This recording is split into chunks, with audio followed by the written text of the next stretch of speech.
ज्योतिर्मय द्वादशलिङ्गकानां शिवात्मनां प्रोक्तमिदं क्रमेण। ज्योतिर्मय द्वादशलिङ्गकानां शिवात्मनां प्रोक्तमिदं क्रमेण। स्तोत्रं पठित्वा मनुज्योतिभक्त्या फलं तदालोक्य निजं भजेच्च। स्तोत्रं पठित्वा मनुज्योतिभक्त्या फलं तदालोक्य निजं भजेच्च। इति 12 ज्योतिर्लिङ्गस्तोत्रं सम्पूर्णम्। 12 ज्योतिर्लिङ्गस्तोत्रं सम्पूर्णम्।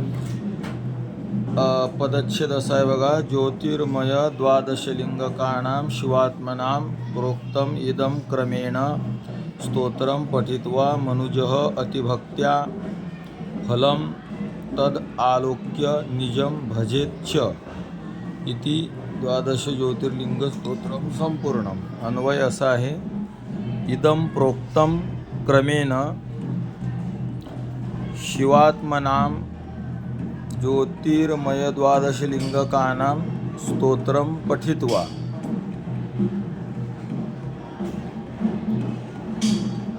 स्तोत्रम अतिभक्त्या पठित्वा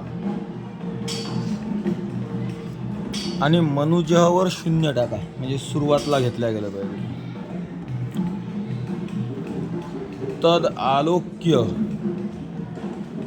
निजम फलम भजेत.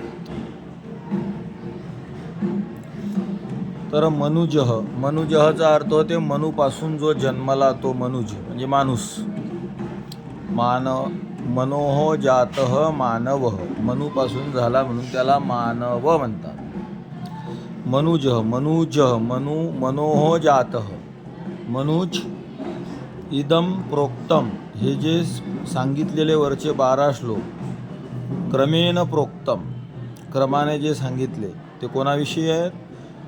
शिवस्वरूप कल्याण स्वरूप असणारे, ज्योती स्वरूप असणारे 12 लिंग, त्या 12 लिंग काणाम त्या 12 लिंगांचं स्तोत्र अतिभक्त्या पठित्वा अत्यंत भक्तीने जो वाचतो त्याला त्या महादेवाला त्या 12 ज्योतिर्लिंगांना आलोक्य